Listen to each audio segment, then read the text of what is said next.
TV. This is the hotspot segment. Now, unfortunately, my guest has had a bit of an emergency that he has to work on, but no worries. I am on set with Wairimu Mogo, and this will be the first of two things. One, it is the first time that Wairimu joins me on Hotspot. And two, it is the first time we have a lady on Hotspot. So you have quite a lot to live up to. Although I do believe that you will be able to step in the shoes, you know, based on what I know about you. You are very, very capable. I'll try. Well, I'm still celebrating being the first lady. you are the first one on Hotspot. We'll be looking at some of the story in depth, the stories that are making the headlines, some of the political ones. And before we get into that, let me remind you that you can watch us on live on Facebook and on YouTube and on dissecttv.com and on Signet at Dissect TV. You can leave us your feedback on Facebook and on YouTube, and we will be sure to sample some of that feedback at the end of the segment. You can also reach out to us on 23595 or send us a WhatsApp message on the number on your screen. Now, Wairimu, Yes. today is quite a big day. It is one that has been, there has been a lot of anticipation and preparation around, and that is because Sagana 3 is happening. So, what do you think will be the outcome of that meeting? Well, in my view, I feel like this meeting could be a game changer for Mount Kenya politics.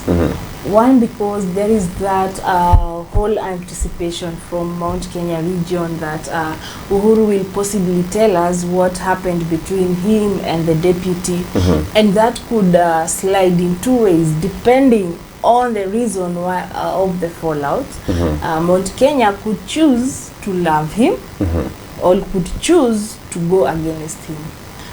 Many other times Uhuru has come out, and when he talks in his Kikuyu, there is that kind of bonding. It happened during BBI when he came and told people watu wa nyumba, adu wa nyumba, and there was that kind of bonding.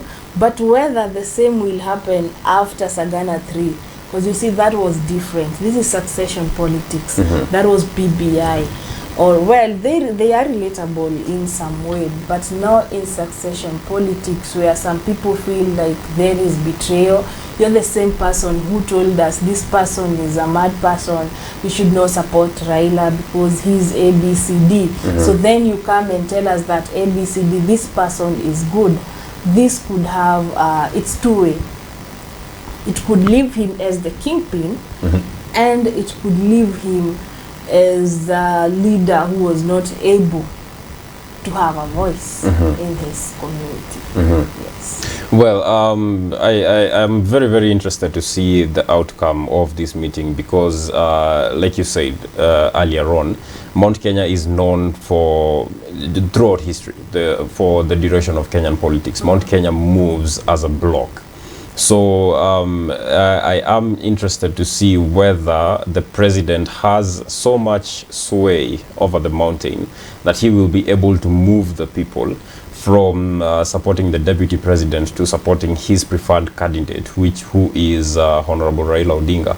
If that does happen, it will be monumental.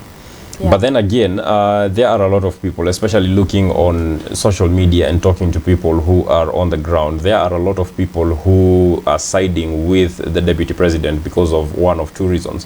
One, it is because they are still stuck on the idea of zangu kumi, zake kumi, and they feel like this is a promise that must be kept at all costs.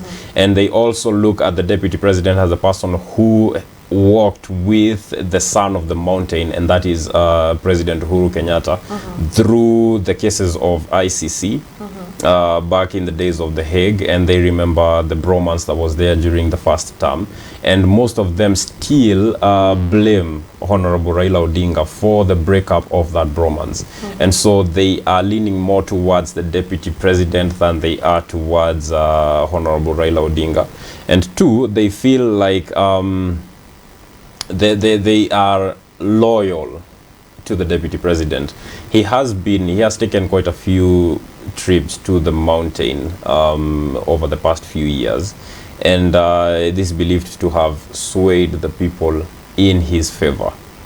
But again, like I said, President Uhuru Kenyatta still has a lot of sway in the Mount Kenya region, and personally, I do look forward to see if he will be able to deliver the mountain to Honorable Raila Odinga's side. Yes, and also I feel like Mount Kenya residents have a certain kind of fear where they do not want to be seen like people who can't be trusted, and I think that is majorly the big issue there. Like if we do not give it to Ruto as promised by our kingpin, then we'll look like people who can't be trusted by other regions, because we say this, we do this. It has happened in history in several instances where they say this, and then after they are given support, they shift. So if that happens again, then it will be ruled out like, hey, these people cannot be trusted.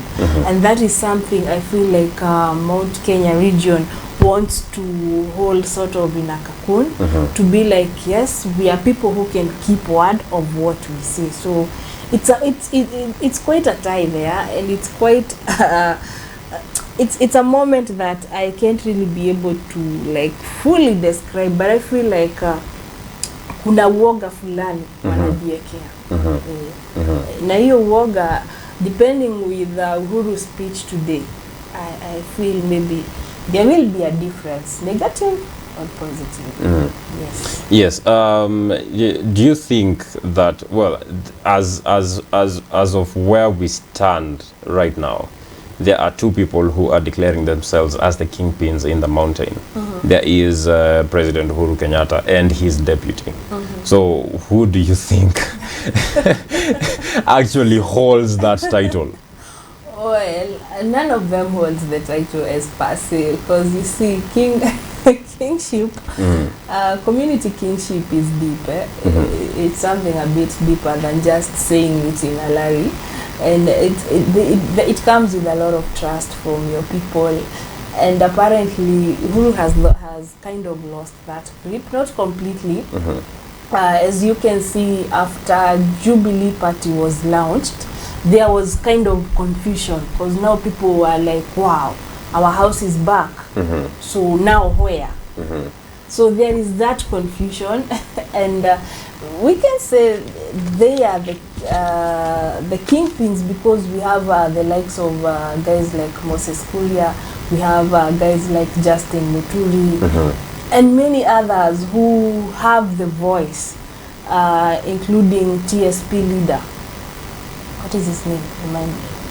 Kinjori. So, who is also very vocal on matters Mount Kenya. Moses Kuria is also very vocal, and Moses Kuria has a way of pulling crowd to him. Yes, he is very, very charismatic. Yes, so about kingship, it's a wait and see game. Yes. Well, I'm not sure what to think about who is the kingpin of Mount Kenya region, because, well, one, despite the region being able to vote as a bloc, we are still somehow divided.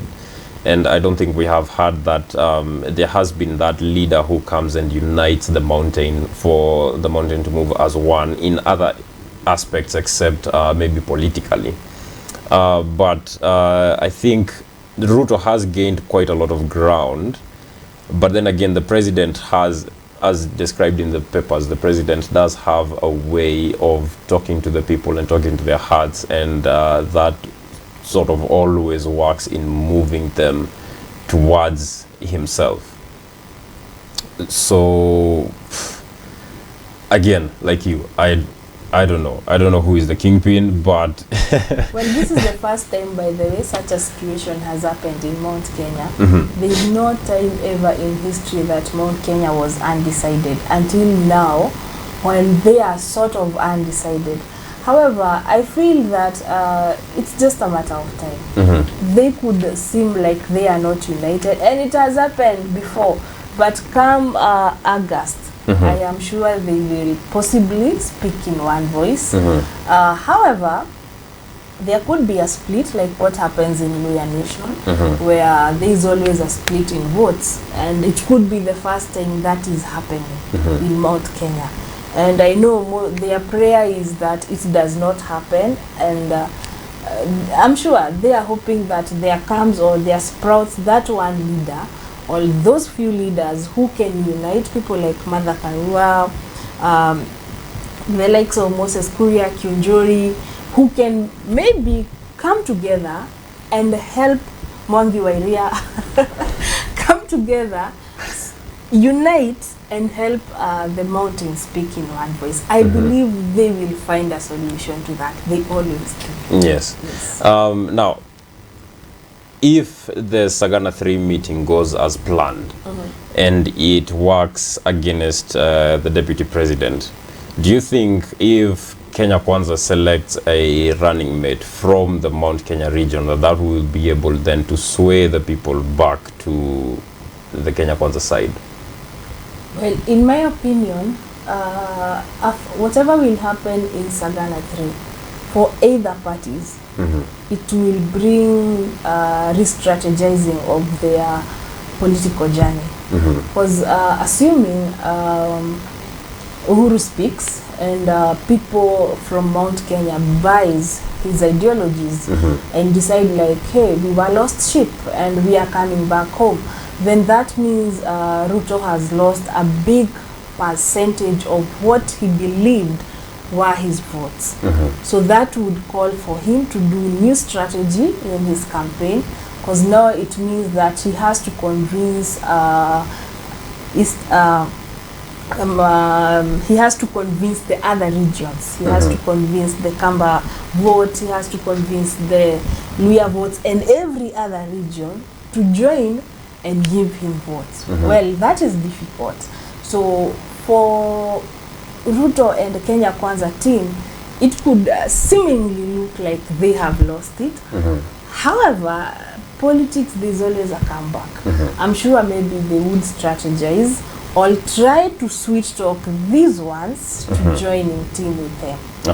Again, in politics, nothing is a wonder. I'm seeing another handshake between Kenya Kwanza and the One Kenya Alliance. And One Kenya Alliance. They have been friends. For all we know, Ruto and ODM leader Raila Odinga, they know each other better than we know them. They have worked together. Ruto has worked so long with ODM, so they know their flaws, they know their glory, they know each other better than anyone else. So them coming together, it will not be a surprise. Yes, and like I said, was it yesterday as we were reading the newspapers, there is something fishy going on, because it was stated that Kalonzo also made that statement. Honorable Kalonzo Musyoka made the statement that he walked into a hotel to have his breakfast and he saw Raila Odinga, Honorable Raila Odinga and Honorable Gideon Moi, and then he greeted them and took his breakfast at another table. So the question then was Honorable Gideon Moi there with Honorable Raila Odinga also a coincidence, or was it planned? It's basically echoing the words that you're saying and the words that have been said in the political arena. There are no long-term enemies and there are no friends. It's just maybe allies that are there to fulfill a certain goal. So we cannot rule out the possibility of Honorable Kalonzo Musyoka joining either side. He has been rubbishing both sides, saying that if he were to join one side, then Honorable Raila Odinga will have to be the one to support him instead of him supporting him again. And then he still rubbishes the other side and calls it the side of corruption, and he therefore cannot be able to negotiate with them, because he said One Kenya Alliance is has the intention of forming an alliance with like-minded people. And basically from where Kalonzo Musyoka stands, he would be leaning more towards Azimio than he does Kenya Kwanza. But it is undetermined. It is still something that we are yet to see if he will keep on the road that he is on, that he is going for the presidency on his own, or if he will join an alliance. And whichever one he joins is it's still something that we're yet to see, but it will form for some very interesting politics if it does happen. Well, Kalonzo is known for skipping places. So my advice to him would be for him to go up to the end. That would do him a lot of more good. However, depending on how politics sway, or whatever side politics sway, then let him join whatever side he feels aligns with his ideologies. Let him go where he feels like it will work for him. And then after that, I know whatever side he goes, then the other party will re-strategize to try and woo more votes for him. But Kenyan politics, as I've always told you during the newspaper review, it is very interesting. And with new people coming, yesterday there was launching of a new party, the Green Party. The Green Party. It too, they have their presidential candidate, so and their manifesto. So Kenyans may decide that we don't want these people who have been in government, and we want this new one, and or maybe a force could. You see, Kenyan politics is a bit tricky because it works with like background people who have the force. So if we could get forces unite to promote this other candidate, then anyone can win the election. Then it is anyone's race. Yes. Well, that is Wairimu Mogo. This is the hotspot. I am Kelvin Mongai, and it's time for us to take a short break, but do not worry, we will be right